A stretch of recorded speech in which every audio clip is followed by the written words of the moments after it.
Arratsaldeon eta ongi etorri magazinera, gaurkoan gurekin izango dugu hemen platoan Iruñeko mankomunitatetik Bakarne Atxukarro. Eta orain has gaitezen betiko edukiekin. Gaur 2022ko martxoaren 31 da, ikus ditzagun zeintzuk diren gaurko efemerideak. Gaur bezalako egun batean, baina 1959 urtean, 14. Dalai Lamak Tenzin Gyatso ihes egin eta muga igaro zuen Indian asilo politikoa eskatzeko. Urte batzuk beranduago, 1972an, Alejandro Amenábar zinemagilea jaio zen.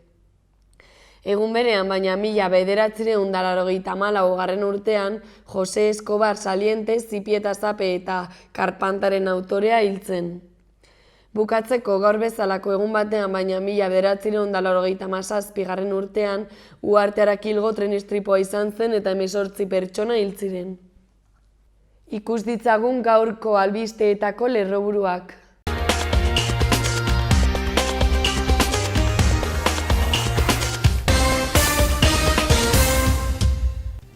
Arratsaldeon eta ongi etorri bertan berri albistegira, gaur martxoaren 31 da, osteguna, hauek dira Iruñerriak eta Nafarroak utzitako albiste nagusienak. Nafarroan behera egin dute koronavirus kasuek erietxeratuen igoera txiki batekin eta heriotzen egonkortasunarekin. Lab sindikatuak aldarrikapen ekintza egin du gobernuaren ordezkaritzaren aintzinean etxeko langileen nazioarteko egunean. 3 sindikatuak eta Tradisna elkarteak garraiolarien greba bertan behera uztea erabaki zuten atzo arratsaldean. Nafarroko gobernuak 5.200.000 euro bideratuko ditu Barmin klinikako beheko solairuko estalkia berritzeko lanetarako. Aurre matrikula egiteko ohiko epea 3 urteko 5.086 eskaerakin amaitu da eta horietatik 162 sare publikoan ikasiko dute. Arga pasealekuak oinezkoentzako beste bide bat izango du Belosoko herriparen magalean Amaia Kirol hiriaren ondoan. Iruñeko udalak eta Nafarroko autismoaren elkarteak udal eraikin eta zerbitzu publikoetan paratutako 150 piktograma baino gehiago berritu dituzte. Iruñak aurre alerta egoeran jarri du elur dispositibo ostiraletik larun batera bitartean euria egin dezakelako. Iruñako gaitero bandarekin eta Iruñeko txistulari bandarekin sinadutako kontratuaren luzapenak onartu dira. Euskera Bidea Jaso Fundazioarekin hitzarmena berritu du euskera bizitza sozialeko esparruetan agertzeko eta erabiltzeko. Erdiz Biziri plataformak konzentrazio deitu du Hortziralerako Elizondon. Bertizko Jaurerriko Parke Naturalak basoen nazioarteko eguna ospatuko du larun bat honetan.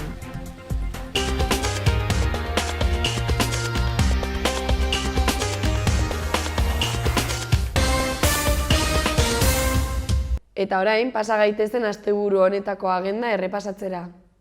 Gaur martxoaren 31 osteguna, arratsaldeko 6etan Atarrabiako kulturretxean, Pontxaren altxor sekretua ipuin kontalaria Jaione Urtasunen eskutik. Ordu berdinean, baina San Franen Kamisibai ipuin kontalaria Isabel Salcedoren eskutik. Eta arratsaldeko 6:30 Katakraken solasaldia egongo da, Unai Dufur Maitane Jungitu Begoña Garaikoetxea eta Amets Aranguren gazteen eskutik. Beranduago arratsaldeko 7:00 emakume okerraken eskutik kontzertua egongo da Tarrabiako kulturretxean.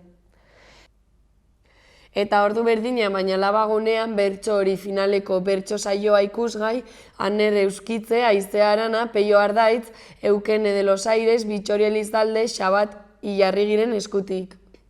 Eta 7:30 Kepa Errastiren eskutik, Nano Antzerkiaroa hitzaldia labagunean. Bihar apirilaren 1 ostirala arratsaldeko 7:00 Artikako kulturretxean, Ameli ipuinen jostune ipuin kontalaria Amaia Lizagoienen eskutik. Ordu berdinean, baina labagunean, Burutik taldeak 15 segundu diskaren aurkezpena egingo du. Eta ostiralarekin bukatzeko liburuak irakurriz dibertitzen gara irakurle taldea bilduko da Zaldiko Maldikon. Eta apirilaren 2 larunbata korrika Iruñetik pasako da goizean. Eguerdiko ordu batak laurden gutxitan Sumendian behera taldea kontzertua eskainiko du labagunean. Arratsaldeko 5etan Arrano elkartean DJ Jotatxoren kontzertua izango da. Arratsaldeko 7:30 Berriozarko auditorioan Berriozarko Elkarrekin Koralak kontzertua eskainiko du. Eta agendarekin bukatzeko, apirilaren 3an igandea eguerdiko 12:30 Sarrigurengo eskolan Barbantxo eta Txanogorritxo antzerki ikusgai. Eta bestalde arratsaldeko 5:30 Klub Natazionen Munstro etxea aurrentzako zinea eskainiko da. Aztertu ditzagun orain gaurko egunkarien azalak. Diario de Notiziasekin hasiko gara. Lerroburu nagusienak dioenez, prezioak izugarri igo dira eta KPI-a ia 10% igo da tasarik altuena 1958 urtetik. Eta honen azpian egunkariak gorriz nabarmendu du Nafarroako gobernuak neurri gehigarriak baztertu dituela krisiaren aurrean. Bestalde egunkariak jakinarazi du garraioaren lan uztea amaitu dela Nafarroan 17 egunen ostean. Eta horretaz gain gasolindegiek ezin dutela onartu Nafarroan Sánchezen deskontu plana azpimarratu du Diario de Notiziasek. Honen azpian argazki batek lagunduta horrela dio hurrengo lerroburuak. Arrakasta denboraldian Nafarroako atletismoarentzat. Bestalde egunkariak dioenez trafiko eskumenak atzeratzen ari direla dio orain Ramirezek. Eta honen azpian horrela dio hurrengo lerroburuak, errebes judiziala maiari idazkari postuaren deialdia deuseztatzeagatik. Hurrengoak ordea dioenez 83 ukrainar eskolatu dituzte Nafarroan dauden 300 laguntzako edukierarekin. Eta berago EH Bilduk subiranotasunaren ikuspegitik eredu produktiboaren aldaketa eskatu duela jakinarazi du egunkariak. Goiko aldera itzulita hori azpimarratutako lerroburuetatik lehenengoak dioenez El Merkao tubertxerriagatik pintxorik onena. Eta bigarrenak bukatzeko horrela dio, final gogorra aurre ikusten da Bilbon. Orain Diario de Navarrara pasako gara. Egunkariaren lerroburu nagusienak dioenez, inflazioa 9,8% igo da eta Espainiako familiak eta enpresak kolokan jarri ditu. Eta ondoan egunkariak gorriz nabarmendu du erregaia 16 milioi euro jaitsiko dela hilean Nafarroan. Honen azpian argazki batek lagunduta horrela dio hurrengo lerroburuak, tubertxerri mokadurik onena.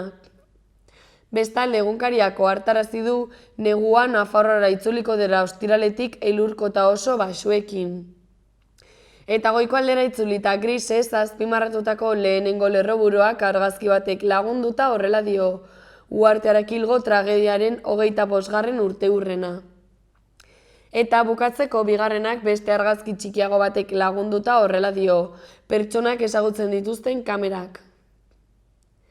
Gararekin jarraituko dugu orain, Nazalaren lerroburu nagusienak dioenez, EH Bilduk eskaintza berritu du erronka komunen aurrean. Ondoan, argazki batek lagunduta horrela dio hurrengo lerroburuak, inflazioa 9,8% izango da martxoan.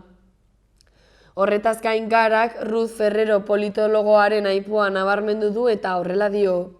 Errusian ez dago une honetan Putin zalantzan jartzen duen indar sozialik edo politikorik. Horretaz gain egunkariak nabarmendu du Begoñan 36ko gerrako hobi komun handi bat aurkitu dutela. Eta bukatzeko egunkariak azpimarratu du Kongresuko talde batek ere ez duela babestu Sánchezek Mendebaldeko Saharari buruz izan duen jarrera aldaketa.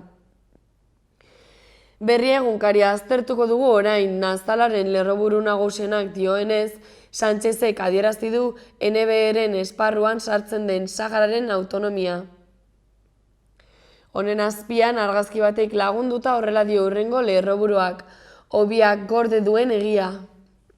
Bestalde egunkariak azpimarratu du, Hiru eta Tradisna sindikatuek bertan behera utzi dutela garraiolarien greba. Bestalde Euskadiko Futbol Federazioak FIFari eta UEFari helegitea jartzeko aukera galdu egin duela jakinarazi du berriak. Eta beherago Uharte Arakilgo istripuaren 25. urteurrenak gogorarazi du egunkariak. Hurrengo lerroburuak argazki txiki batek lagunduta horrela dio, orkestra lurtarra musikari animatuak. Eta bukatzeko emakume bat eta haren semea Zaldibian gas isuri baten ondorio zil direla jakinarazi du berriak.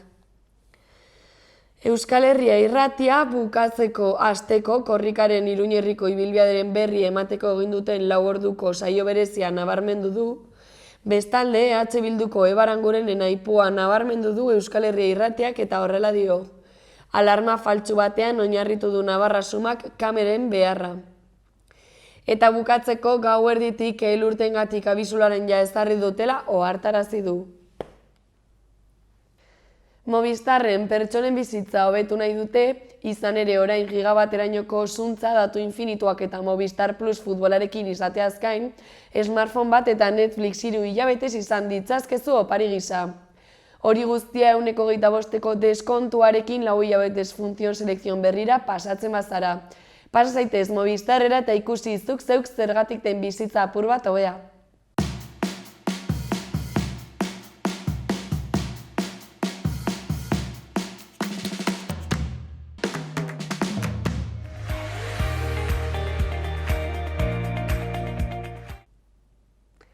Pasa gaitezen gaurko eta biharko eguraldiaren iragarpena ikustera.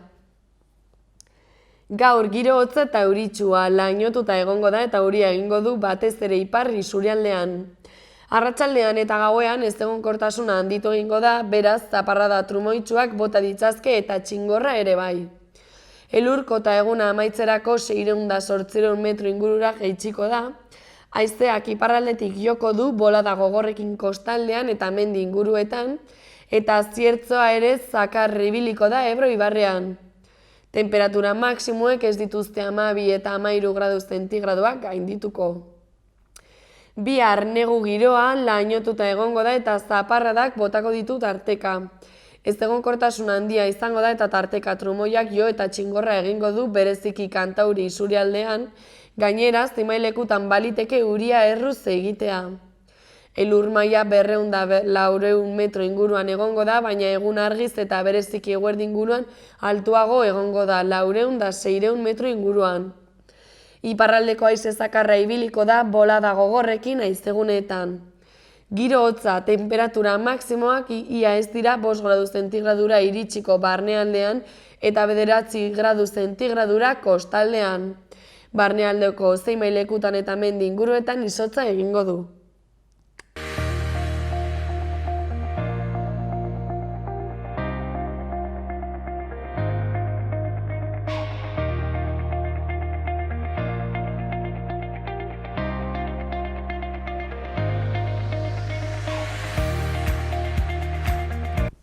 Gaurkoan, Iruñeko mankomunitatetik Bakarne Atxukarro etorri da gurekin hitz egitera.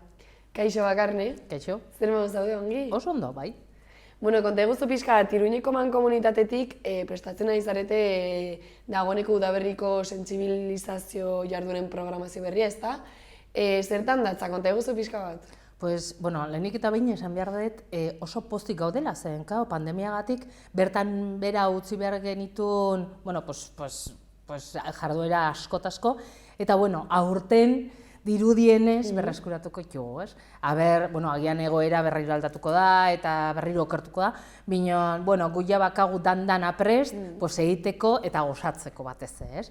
Eta, bueno, 3 ardatz nagusia dazkago, alde batetikan fauna, bestaldetikan flora, eta bestaldetikan hondakinak. Eta, bueno, horiek aparte, izango ditugu beste jarduera batzuk betikoak diana, edo urtero errepikatzen dianak, bueno, iaz eta 2020 kenduta, ez? Orduan, nahi baldin bazu, hasiko naiz ja zatika, bale? Bai, konta eguzu, bai. Fauna, adibidez. Guztio dakigun bezala, Ibai parkian fauna asko dago, eta oso aberatsa da, eta bueno, polita da ezagutzia zer dagonan, ez? Eta zein nolako animali dauden, eta nola bizi dien, eta bueno, horregatikan egingo dugu rastreo de mamiferos eta animaliak eta hegaztiak, jakiteko nola mugitzen dian, aber etorri dian edo ez dian etorri, urtero egiten duten bezala, zein falta dian, gure ekosistema eta gure egoera ezagutzeko ondo, eta jakiteko batez ere, zeo zer dagon gaizki, edo zeo zer aldatu dan, eta zergatik portaera hoi errepikatzen dian, edo ez dian errepikatzen. Orduan, oso interesgarria da, aztarnak ikustia,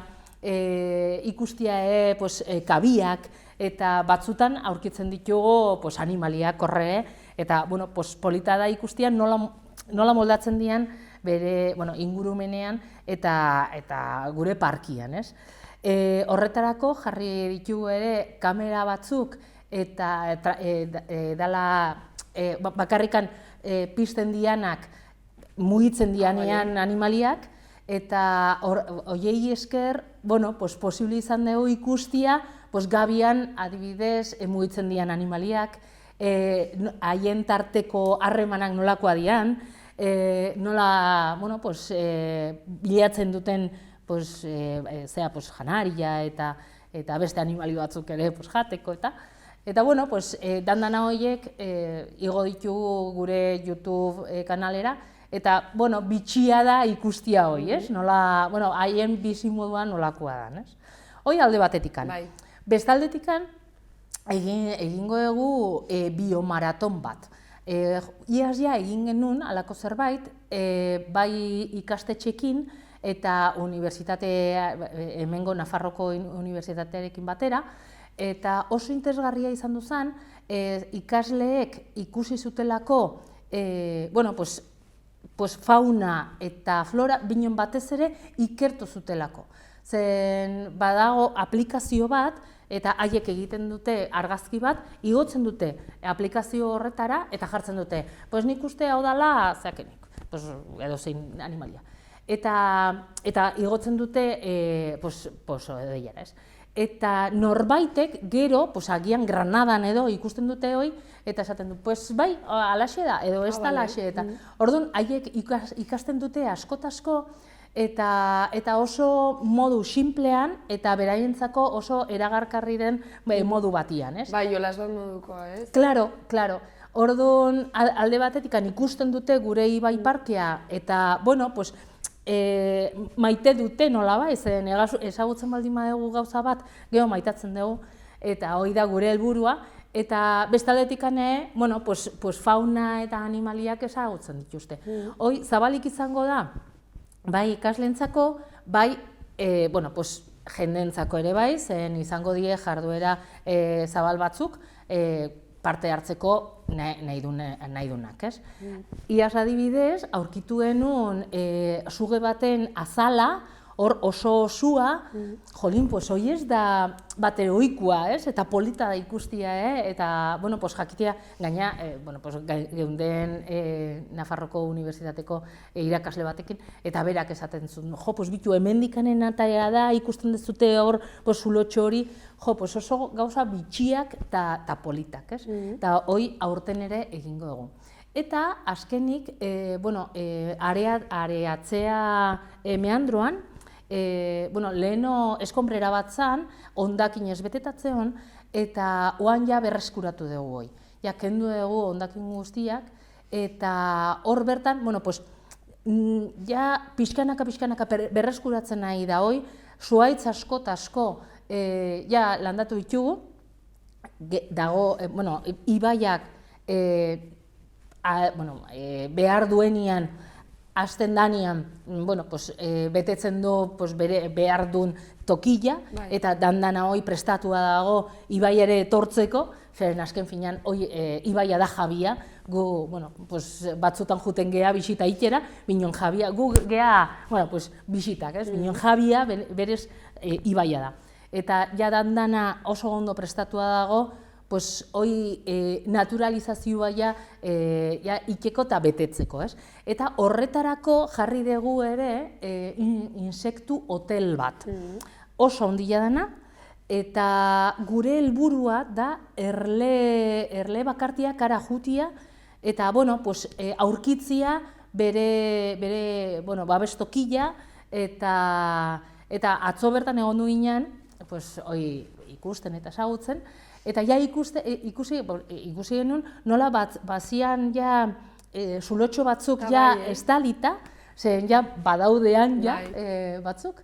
Eta, bueno, pues guetzako oso gauza polita da, zen Nafarroan ez dago beste alako tramankulo handi bat, zen oso handia egin dugu, binen horregatikan, zen, bueno, polinizazioa nolabait errasteko, eta guk uste dugu, hemendik aurrera ja ikusiko dugula haren eragina, bueno, pues, agian lore gehiago sortuko die, bueno, pues, kuriositatez gabiltza ere, onduan dauden frutu zuhaitzak, bueno, nola portatzen dian hemendik aurrera, frutu ugari ematen dituzten edo ez.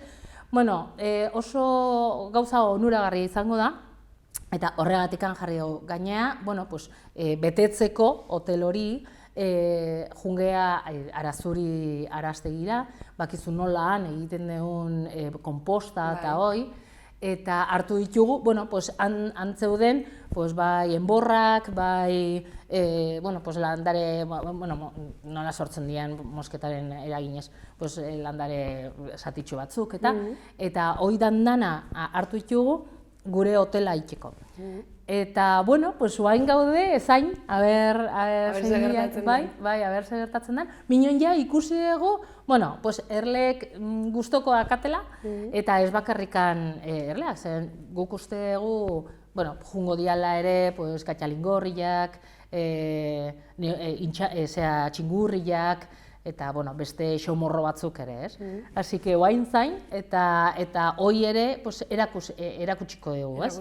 Bai ikaslei, eta bai, bueno, pues, jendeari orokorrian. Así que, bueno, pozik gaude, eta zain, ez?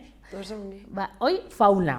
Binon geho, beste gauza batzuk ere badazkago, zen, claro, pues, Ibai Parkian ere flora dago. Flora ipatu zu hori da. Claro, eta, bueno, pues, hoi, pues, esan duguna, ez? Pues, zuhaitz fruituak, geho baratziak, bueno, hor ingurun baratze asko dago, atzo bertan egotorri zitzaigun emakume bat, eta bai, pues, hor onduan dakat baratze bat, eta esan genien, pues, aizo, hemendik horrera egon erne, aber zer gertatzen den, ez?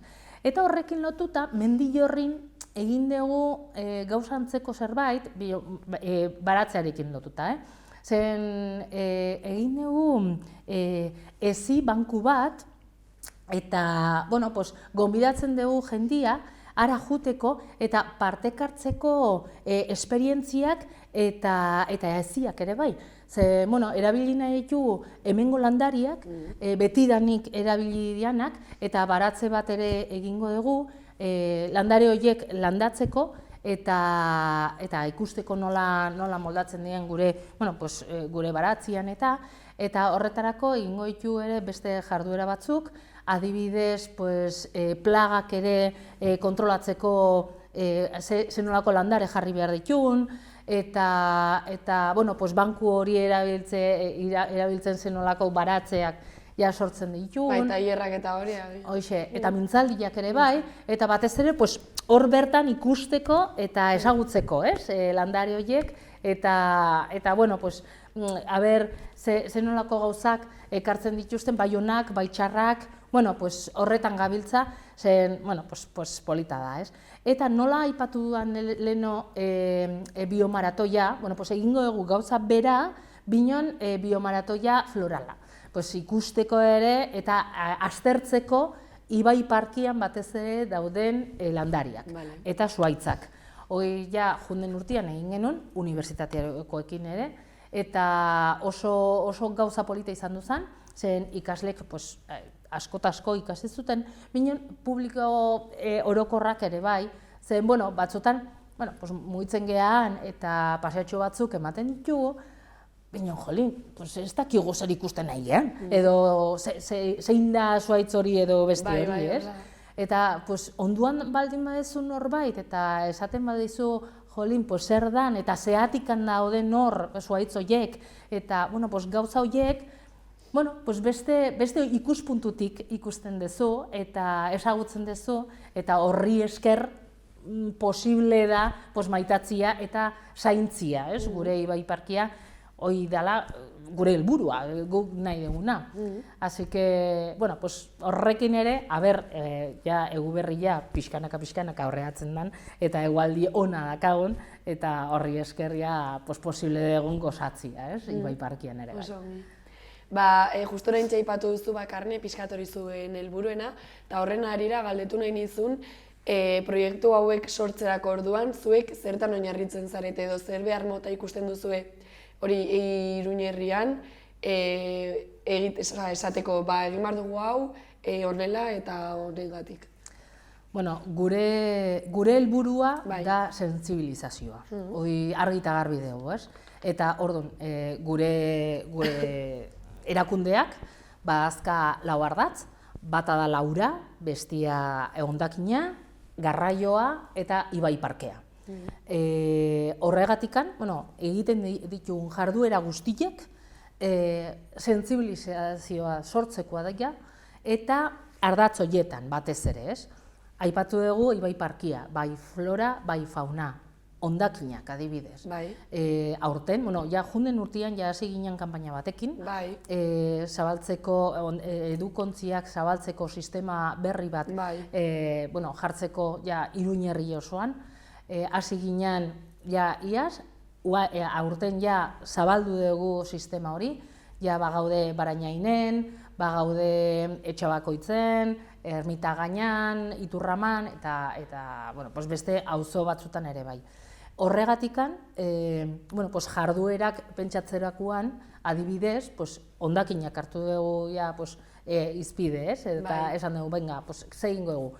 Showroom bat montatu dugu, edo programatu dugu leku askotan, kalian aurkitutako hondakin haundilekin, tamaina haundilekin montatu dugu etxe bat, eta logelak eta hoi, eta orduan, gonbidatzen dugu jendia sartzera eta ikustera gure etxe politori, Eta han ikusten dituzte, bai alfombrak, bai telebistak, bai mailak, bai olkillak, bai dandana hoi, Hor, ondo jarrita, polita izan daiteke.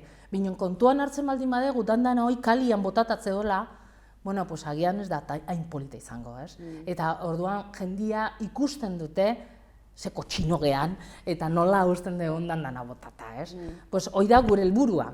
Hoi, showroom, binen geho, escape room ere, antolatu dugu, Traperos de Mausen. Ze lortu nahi dugu horrekin? Alde batetik ondo pasatzia, gozatzia, binen, escape room hoi itxeko, aurkitu behar ditugu sekretu batzuk edo klabe batzuk ateatzeko handikanen, eta batez ere planeta salbatzeko, salbugoia egoteko, zen arriskua handia dago gure tartilan eta guetzako, eta hoi kentzeko edo aldatzeko edo konpontzeko ze egin behar dugun.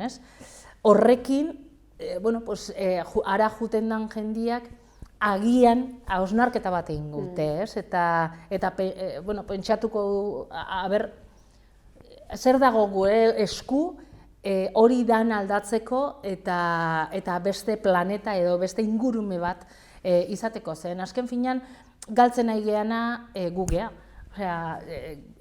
gizakiak gea. Eta, hori kontuan hartu behar dugu.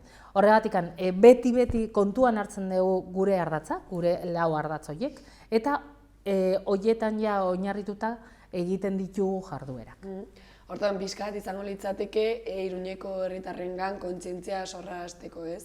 Bai, eta kanpoko jendangan baita ere, adibidez, bai udaran, bai udaberrian, kanpoko jendea unitz etortzen da honea, bisitatzera, eta, turismo gisa ikera oso polita eta oso atsegina da, adibidez, jutia bai San Andres errotara, eta han kontzertu bat ikustia gure terrazan zuzenean, eta, lasai errean, ez? Kontzientzia sortzen dugun hor?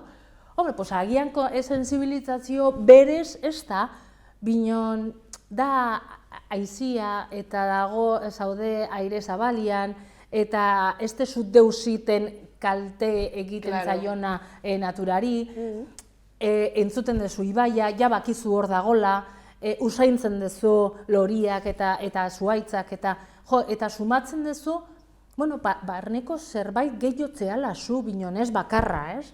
Bueno, pues beti gaude hortan, ez? Esperientzia sortu nahi dugu, binon jendia, bueno, pues kontuan hartzeko errespetu beharko dula gure ingurume osoak, eta gaina egin behar dugula guk ere, zen, eske bestela, lehen esan dudana, galtzen duguno gu gea. Eta Bakarne jardura hauekiko zure aurre ikuspena positiboa da, zuk uste izango dela arrakasta? Bai, bueno, urtero izaten da, ez? Eta gainea, lehen esan dugun bezala, bueno, iaz ezin izan genituen gauza batzuk egin eta 2020an ez da ere, orduan, bueno, aurten posible baldin badago errepikatzea edo berreskuratzea gauza batzuk, bueno, gai zerdi, ez? Gu ustegu jendia oso ondo hartuko dituztela jarduera hauek, zen irrikan daude, eta gaina esaten digute, ez? Nola, bueno, itxoiten nahi diala adibidez, ekainan ziurraski egingo dugu margoketa lehiaketa, eta izaten da beti San Andres errotan inguruan, eta, bueno, oso egun polita izaten da, zen han margolari asko, hurbiltzen dieara pintatzera, ikusten dutena edo, eta, bueno, geho, bai egila da, lehiaketa dagola, eta geho, erakusketa bat egiten dela kuadro horiekin, minon, jolin, politena da ikustia artista guztiak hor bilduta eta lanian, ez? Oso polita da hoi, eta jendia galdezka dago eta eskaka. Zen, normaltasuna nahi dugu, ez? Eta behar dugu normaltasuna. Eta horregatik, bueno, guk ustegu, bueno, parte hartzia haundituko dela, zen pixkanaka haunditzen nahi da, eta ja inskripzio gehiago izaten nahi gea, ia askoekin konparatuz, normala da, zen, bueno, leheno iaz egin genuen, egin ahal izan genuna, eta ja 2020an ezin izan genuen deus egin, ez? Así que ja urten goraka jungo da dandara. Bakarne elkarrizketa bukatzen joateko, zehazter gehiago gehitu nahi baldin baduzu, zure txanda berri ere. Bai, bueno, esan behar dugu inskripzioak eta informazio guztia gure webgunean daola, bai, mankomunitatearen webgunean, eta hor atal bat dagola jarduera izena duna, eta hor bertan ja daudela dandana zehaztuta, eta, bueno, egutegia, eta ordutegia, eta behar dan guztia. Así que, bueno, hemendikanen, gonbidapen bat luzatzen dut, jendia parte hardezan, eta gozatzeko batez ere, eta, bueno, ikasteko, posible baldin bada. Oso ongi. Bueno, Bakarne, eskerrik asko beste binitortzagatik eta zure denbora eskintzagatik ere bai. Bai, zuei. Eskerrik asko. Bai.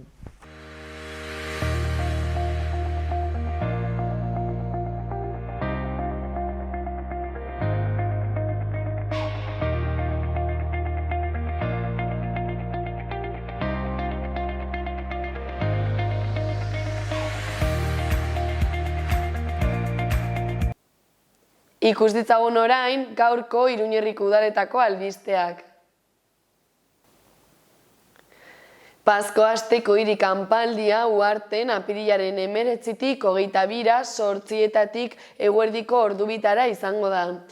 Matrikulazioa apirilaren 4tik 8ra izango da udaleko erregistro orokorrean. Izena emateko orria posta elektronikoz bidali beharko da ayuntamientoabildua.uharte.es posta elektronikora, bidaltzeko baliabiderik ez duten pertsonek udaleko erregistroan entregatu beharko dute. Iruña piktograma seinaleak berritzen ari da egunotan udal eraikinetan eta hiriko beste zerbitzu publiko batzuetan. Iruñeko udala eta Nafarroako autismo elkartea elkarlanean ari dira autismoa duten pertsonak gizartean sartzen laguntzeko. 152 piktograma berrituko dira, horien artean Iruñeko udalarenak, hiri igogailuenak, komun eta komun autogarbigarrienak, kiroldegienak, osasun zentroenak eta aparkalekuenak, edo ziudadelarenak eta entzierroaren ibilbidearenak. Horretaz gain, Iruñeko katedraleko musika kaperak gaur osteguna irekiko du aste santuaren aurretik udalak antolatzen duen musika sakratuaren jaialdiaren edizio berria.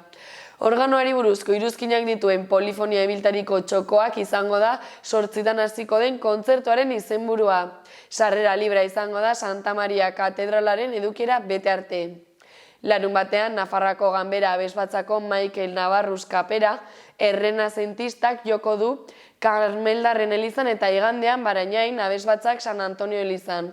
Gaurko kontzertuan, katedraleko musika kaperak Jose Luis Etxeitxipia, Juliana Iesa, Javier Navascues eta Francisco Fernández izango ditu laguntzaile. Eta bestalde tokiko gobernu batzarrak Iruñeko gaiteroekin eta Iruñeko txistulari taldearekin egindako kontratuen lehen luzapena onartu du 2022ko apirilaren 1-tik 2023ko martxoaren 31 bitartean hainbat emanaldi eta lagun egiteko. Horretaz gain, Iruñeko udalak hautaprobak deitu ditu merkataritzako teknikarien lanpostua betetzeko izengaien 2 zerrenda eratzeko. 2 zerrenda sortuko dira, bata prestakuntzarako udaleko langile finkoi zuzendua eta bestea aldi baterako kontrataziorako herritarren parte hartzeari irekia. Apirilaren 3an amaituko da deialdi honetarako eskabideak aurkezteko epea eta azterketa eskubidearen tasa 11 eurokoa da. Gainera, ostiraletik larunbatera bitartean Iruñean elurra bota dezakela iragartzen duten iragarpen meteorologikoa kontuan hartuta, Iruñeko udalak aurre alerta egoeran jarri du 2021-2022 aldirako elurteetarako jarduketa plana. Horrek esan nahi du gailua egiaztatuta dagoela eta behar izanez gero jarduteko prest dagoela. Guztira eta gizagailuaz gain 4 kamioi eta 7 lurro horretako ibilgailu daude prestatuta, elurrak kentzeko xaflarekin eta katz barregailuarekin eta beste 2 lurro orotarako lan osagarriak egiteko. Halaber, egiaztatu da trinitarioen biltegian dagoen eragiketa basean dagoela baliozko elurtearen ondorioi aurre egiteko behar den gatz kopurua. Bukatzeko Arga pasalekuak Amaia Kirol hiriaren inguruan oinezkoentzako bide berri bat izango du Belosoko herrifan dagoenaren luzapen gisa. Azpiegitura berri horri esker Burlatako baratzetatik Iruñeko Alma hotela eta Amaia zedea dauden eremutik, klubetik gertu dagoen Arga oinezkoentzako zubiraino konektatu ahal izango da. Proposamenak gaur ezagutu da gerentzian eta hirigintza batzordean eta udal batzak onartu beharko du.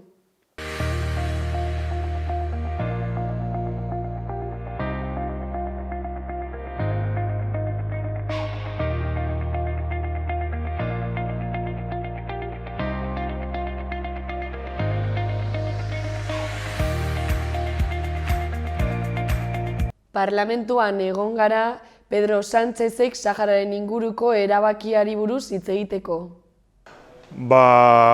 Oso jasanezina den jarrera batekin topo egin dugulako, genekien beti ere Alderdi Sozialistaren zintzotasuna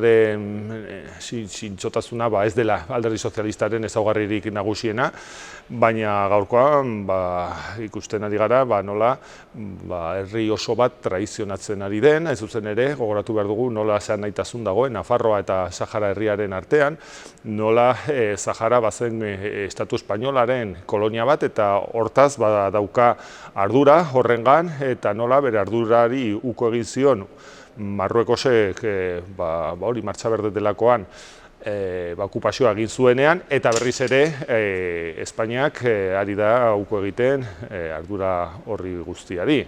Horregatik guk uste dugu jasanezina dela eta demostratzen duela nola Espainia estatu bezala, baina batez ere, baita ere, Alderdi Sozialista fidatzekoak ez diren eta kapazak diren herri oso bat desertuan usteko, naiz eta guri bezala, autodeterminazio eskubidea beraiei egokitu, ez zuzen ere, onuk esaten duen moduan. Lehenik eta behin aipatu behar dugu, bakarrik Saharari dagokio edozein erabakia hartzea, esan zera, haiek badute autodeterminaziorako eskubidea eta alde horretatik gero abairen aldetik esan dut oso argi genuen zein izan behar zuen gure jarrera gai honekiko. Beraz, bakarrik Saharar herriak erabaki behar du bere etorkizunari buruz, eta horrexegatik logikoki gaitzetsi dugu PSOE-ren jarrera berri hau, aldaketa hau. Zuek galderan bertan aipatzen duzuen bezala, parlamentuko talde guzti gaitzetzen dugu jarrera hori, beraz 50 parlamentarioetatik 39 horren alde gaude, ados gaude, eskuina barne, eta esan dudan bezala bakarrik Sahararen etorkizuna Sahararrek erabaki behar dute. Gainera, aipatu behar dugu, goratu behar dugu ere, Nafarroatik beti adierazi da halako elkartasuna Sahararekin, aspalditik gainera, eta horren froga adierazlenak agian izan dira azken urteotan egindako parlamentuko zein gobernuko kideen bisitak.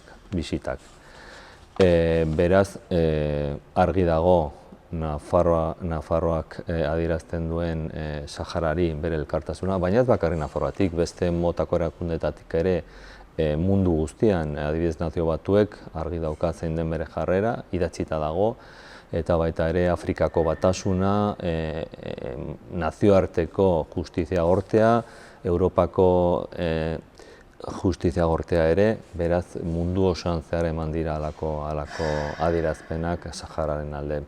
Gogoratu behar dugu, zoritxarrez orain dela 47 urte Espainiar Estatuak ez zuen bete bere erantzukizuna Sahararekiko, eta orain independentzia ematen, kasu horretan, garai hartan independentzia zuzenean ematen, beste koloniekin gertatu zen bezala, Espainiak ez zuen bete bere papera, bere erantzukizuna, eta orain honetan beste behin traizioa jo dezakegun erabaki bat hartu dute.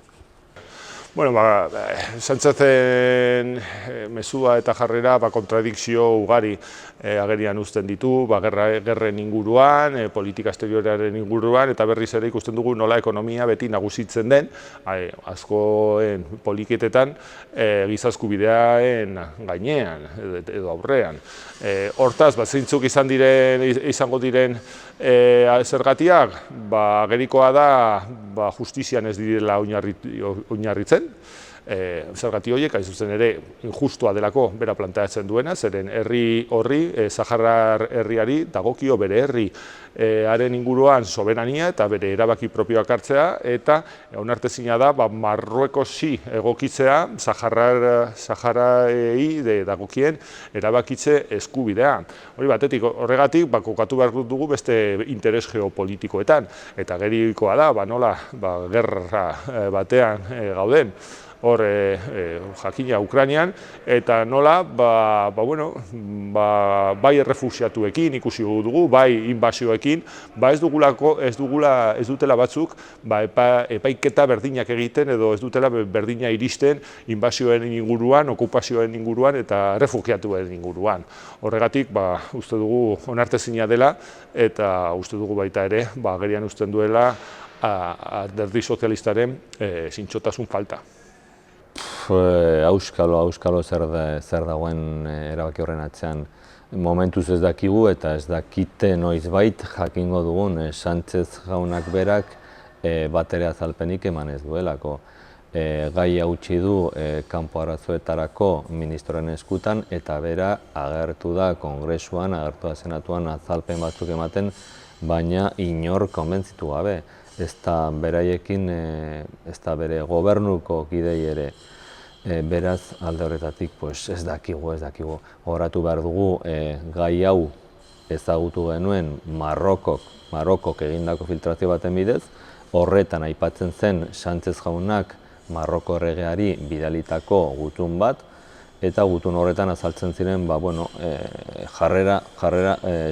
estatuko jarrera berriak. Gutun horren edukiera ere ez dugu ezagutzen, bakarrik dakigu filtratu dena, baina argi dago jarrera berri bat dagoela.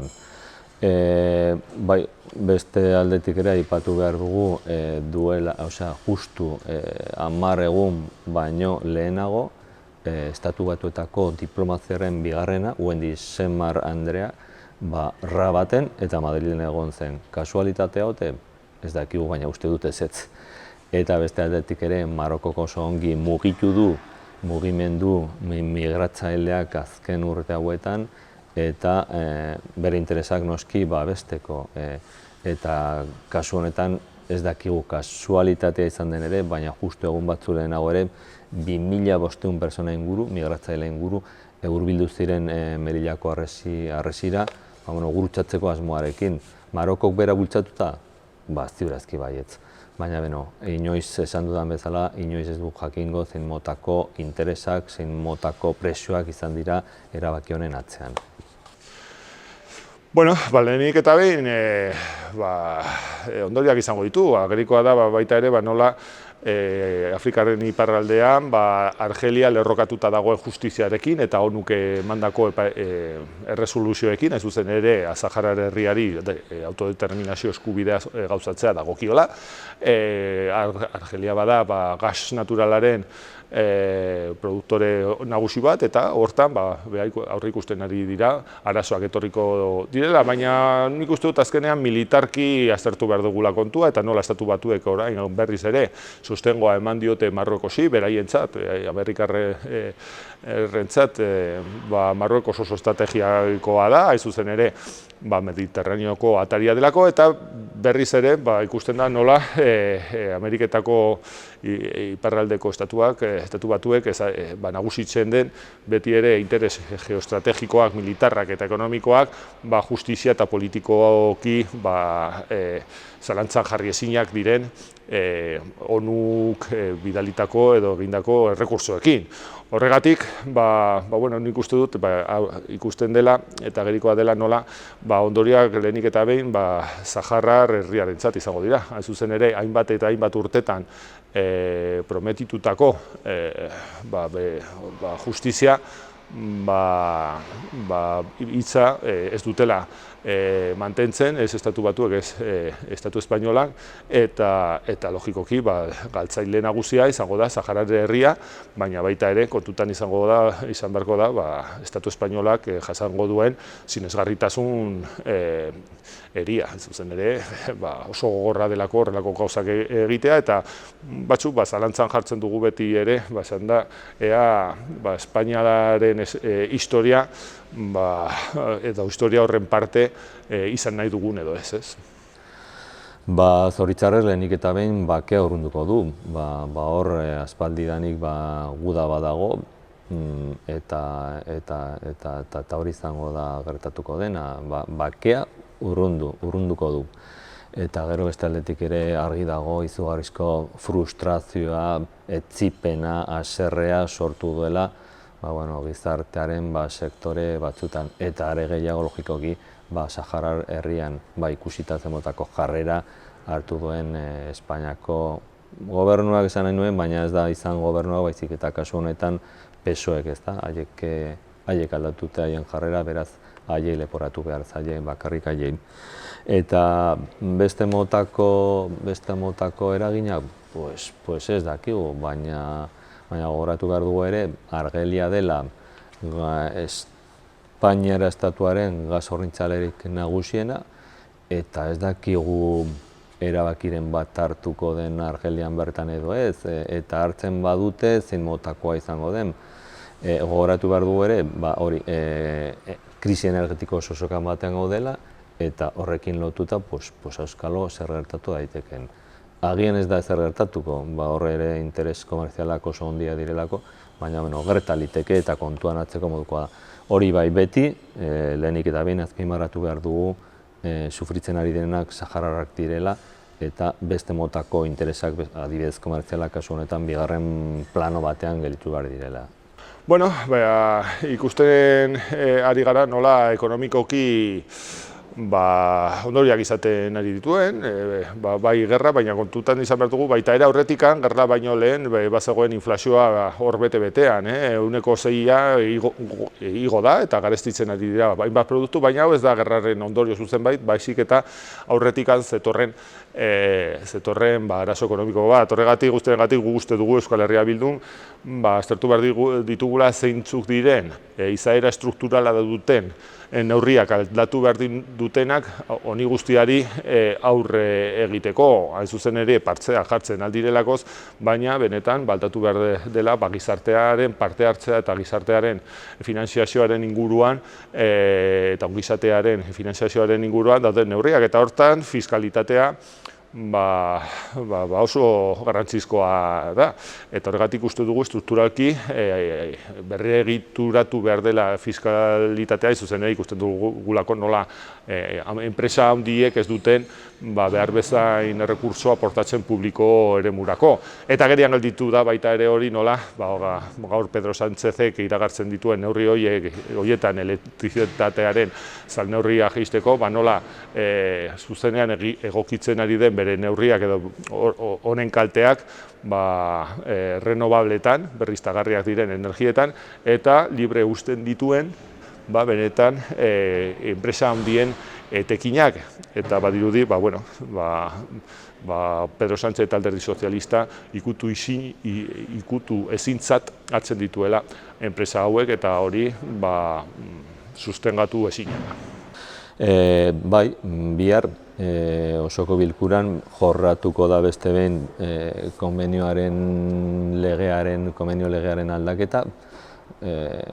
Aipatu behar dugu abenduaren 23an ekarri zen parlamentura aldatzeko, onartzeko asmoarekin, baina egun hartarako kontseilariak, ekonomia eta ogasun kontseilariak bere bete beharrak ez egin zuen eta erretiratu egin behar zuen nahiko babesa aldaketa onartzeko ez zuelako parlamentuan bertan. Beraz, erabaki zuen erretiratzea, talde guztiekin berriro biltzeko eta horri buruz hitz egiteko, eta horrela izan da. Zer gertatu da bitartean, gauza batzuk bilatu direla, asko luzatu da denboran, eta zergatik luzapen hau, nik pixkat gogoratuko ditu da, eta otsailaren 3an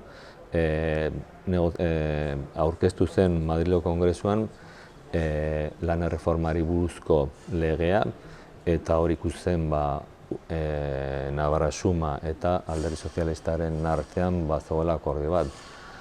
Gertatutzena, denok dakigu zer gertatu zen Zayas eta Danerorekin, eta kasualitateaz edo ez kasualitateaz gurekin ekonomiaren kontseilariak bildu zen aste bat beranduago. Zergatik? Ez dakigu. Eta gero berriro guk, bilera horretan oso bilera motxa izan zen, pixka bat berriro azalpenak emateko, eta berriro gurekin bildu zen martxoaren erdian. Beraz, hain garrantzitsua den horrela delako, eta horrela kontseilariak bera aipatu zuelako, lege hori benetan garrantzitsua da gure komunitaterako, eta horrela onartzen dugu, baina hain garrantzitsua baldin bada, zergatik luzatu da hainbat denboran, hainbeste denboran. Ziurazki edo hori da guk egiten dugun irakurketa, hain zuzen ere PSN eta PSOEk kasu honetan, PSNren konbentzimenduarekin, logikoki, baina PSOE eta Navarra Sumaren arteko lortutako akordioa lan reformari buruz, pixka bat, ez lotzeko, denboran ez lotzeko. Zoritzarrez horrela izan da, ez da aterako aho batez, batera asmorik ez delako izan.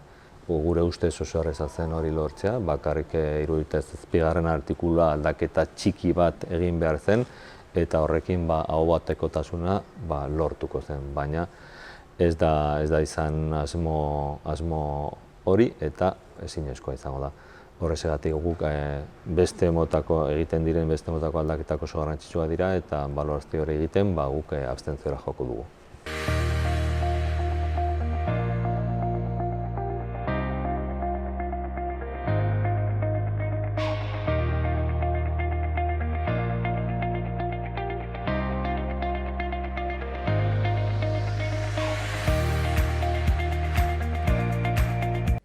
Eta hau izan da guztiak gaurkoz, eskerrik asko beste behin zuen arretagatik eta hurrengora arte. Gobierno de Navarra. Nafarroako gobernua.